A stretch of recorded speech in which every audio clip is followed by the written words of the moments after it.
코로나19 사태로 식량 수출 제한에 나서는 국가들이 잇따르면서 세계적인 식량 위기에 대한 우려가 나오고 있습니다. 일각에선 우리도 주식인 쌀 수출을 막아야 한다, 이런 주장도 나오고 있는데요. 네, 박진영의 출근길 인터뷰. 오늘은 한두봉 고려대학교 식품자원경제학과 교수를 만나 코로나19가 가져올 식량 위기설의 오해와 진실에 관한 이야기 나눠보겠습니다. 고려대학교 나가 있는 박진영 기자 나와주시죠. 네, 박진영의 출근길 인터뷰. 오늘은 한두봉 교수와 함께 이야기 나눠보겠습니다. 안녕하십니까? 네, 안녕하세요. 네, 이 코로나19 장기화로 인해서 네. 글로벌적인 식량 위기가 올 수 있다, 이런 얘기가 있는데 가능한 얘기인가요? 상당히 가능성이 높습니다. 지금 제일 문제가 되는 것은 코로나의 정점이 언제가 끝날지, 코로나가 얼마나 확산될지, 백신이 언제 개발될지 모르는 상황입니다. 이러한 상황에서 우선 모든 사람들이 불안해하고 있습니다.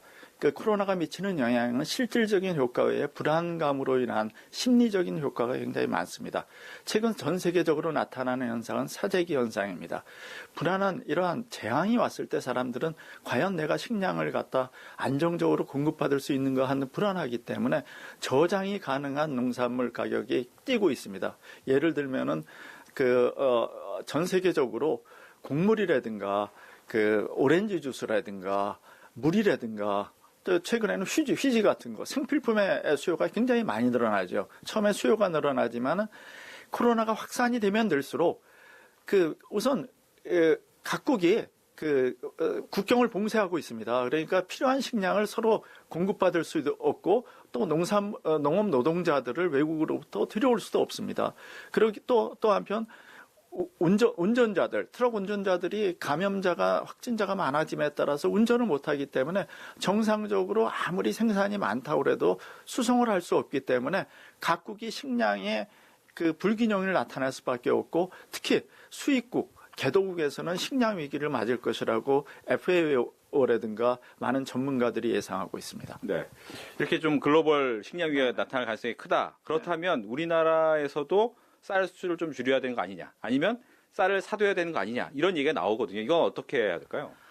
이거는 정말 잘못된 정보입니다. 이러한 정부가 역할을 하는 것은 우리가 안정적으로 국민들한테 식량을 공급할 수 있는 확신을 줘야 되는데 그런 확신을 주지 못하니까 사람들이 지금 쌀을 산다든가 그리고 물을 산다든가 이러한 라면을 산다든가 이런 많은 사재기 현상들이 대구 사태가 나타났을 때 일어났습니다. 그렇지만 우리나라가 지금 미국이나 홍콩 같은 데 쌀을 수출하는 것은 우리나라 쌀 생산량의 0.1%도 안 되고 있습니다. 우리나라 쌀 생산량과 우리나라 수요량을 10% 이상 넘어가기 때문에 국내 생산으로서 쌀은 충분히 공급할 수 있습니다. 문제는 우리가 쌀을 먹는 것뿐만 아니라 밀, 빵 이런 수요를 많기 때문에 밀 같은 것은 우리가 어떻게 안정적으로 공급할 수 있는가, 여기에 대해서 굉장히 의문시되고 있습니다. 네, 이렇게 글로벌 식량 위기가 가능하다. 그럴 때 외국에서 현재 이 식량에 대한 어떤 대책을 좀 내놓고 있습니까? 외국에서는 우선 농민들이 적절하게 농산물을 팔지 못하고 또 소비자들은 적절하게 농산물을 구입하지 못하고 있습니다.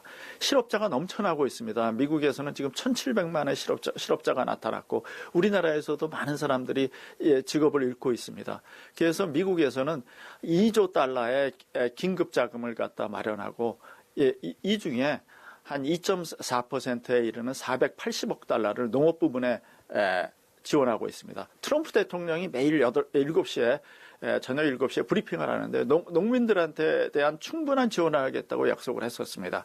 그래서 농민들뿐만 아니라 소비자들도 안심하게 식량을 구입할 수 있도록 푸드 스탬프, 식량 구입권 같은 것도 제공하는데 한 280억 달러를 지원하고 곡물 농가들한테도 한 150억 불, 그리고 축산이라든가 특장 농가에도 58억 불, 그리고 만기가 도래하는 농업 자금에 대해서 농민들이 돈이 없기 때문에 이것을 갖다 기간을 연장한다든가 금리를 인하한다든가 이러한 또 정부에서 정책 금융을 확대하고 있습니다. 특히 미국에 있어서는 농업 노동자들이 불안한데 다 국경을 봉쇄했지만 멕시코에 대한 국경을 갖다 봉쇄하지 않았습니다. 멕시코의 노동자들이 농업 노동자들이 미국 농장에 와서 충분히 일할 수 있도록 하고 외국인 노동자들의 근로 기간도 연장하고 있습니다. 네. 여러 가지 이제 대책이 이야기를 해주셨는데 그렇다면 우리나라에서는 식량 위기에 대해서 또 어떻게 대책을 좀 마련을 해야 할까요? 우리나라에서는 우선 정부가 국민들을 안심할 수 있게 식량 문제는 국가가 책임지겠다는 이러한 의지를 표명해 주셨으면 좋겠습니다. 대통령 그리고 장관 그리고 농업특별위원회 이런 데에서 국민들이 안심하고 식량을 공급할 수 있는 의지를 표명하고 농식품 분야에 우리가 정부에서 예산을 100조를 투자한다는데 농업 부문에는 얼마만큼 예산을 하고 어떤 대책을 만들겠다는 것을 확실히 표명해야 될 거라고 생각합니다. 특히 현재 농산물이 많이 생산되지만은 또 그러한 것을 학교 급식을 할 수 없기 때문에 많은 농산물이 남아나고 있습니다. 또 소비자들은 많은 직업을 잃어갖고 식품을 구입할 수 없기 때문에 그래서 농산물 구입권 같은 것을 전 국민들한테, 전 가구한테 배부해갖고 농민도 살고 소비자도 살고 하는 이러한 정책. 또 한편 농업 노동자들을 안심하게 한국에 들어올 수 있도록 비정한계를 간소화하는 거. 또 농민들이 만약에 자금 문제에 굉장히 어려움을 갖고 있는 농민들한테 대출 자금 상환을 연기한다든가 이자를 인하한다든가 이러한 정책을 해야지 중소상인 대책을 하더라도 정말 우리나라 국민 중에서 가장 저소득층에 있는 농업인에 대한 대책이 부재한데 안타깝습니다. 정부는 신속히 이러한 대책을 마련해야 될 거라고 생각합니다. 네. 오늘 바쁘신 함께해서 고맙습니다. 네, 감사합니다. 지금까지 박진영의 출근길 인터뷰였습니다.